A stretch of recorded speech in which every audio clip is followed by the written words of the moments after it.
When you're feeling dissatisfied with your current job, but you're not quite sure what you want to do next, you can feel like you're going crazy.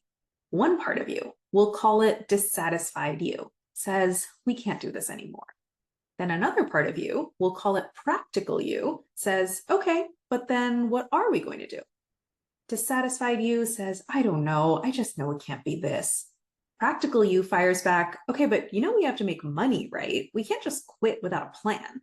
Dissatisfied you is like, I know we have to make money, but I just don't want to do this anymore.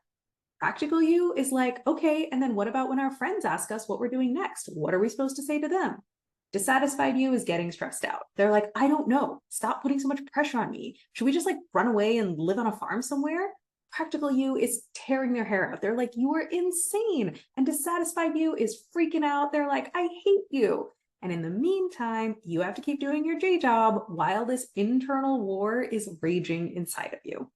When you spend all day fighting back and forth with yourself like this, you don't make any progress on the problem. And you end the day feeling terrible about yourself. It's a lose-lose situation and it keeps you 100% stuck.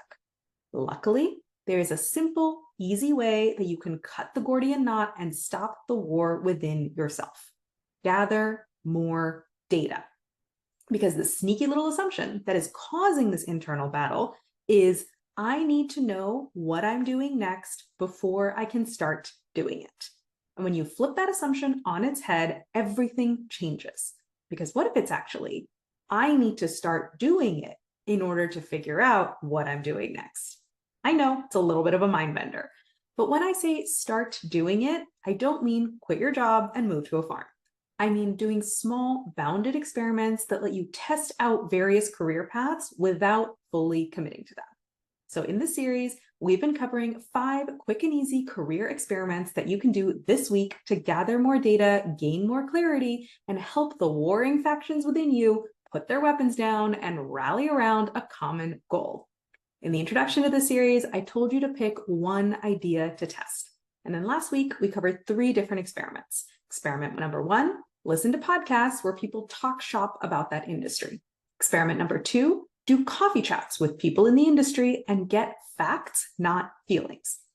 And experiment number 3, do the job interview project. All of those articles are linked above. Today, we're going to talk about experiment number 4, make a ghost proposal. Here's what I mean. Let's say you want to be a freelance marketing consultant for small businesses. Here's what you should do. Have a casual chat with one of your friends who works at a startup or at a small business. Don't grill them about their job. Just ask, how are things going? How did their product launch go? Are things selling as much as they expected? What are they worried about? How are they thinking about what they want to do next? Just a totally casual conversation where you're learning a bit more about their business. And then I want you to go home and make a ghost proposal. If you were to be their freelance marketing consultant, what's the project proposal that you would draw up for them? And here's the best part. You never have to show your friend this proposal. The goal here is not for you to sell your friend on working with you.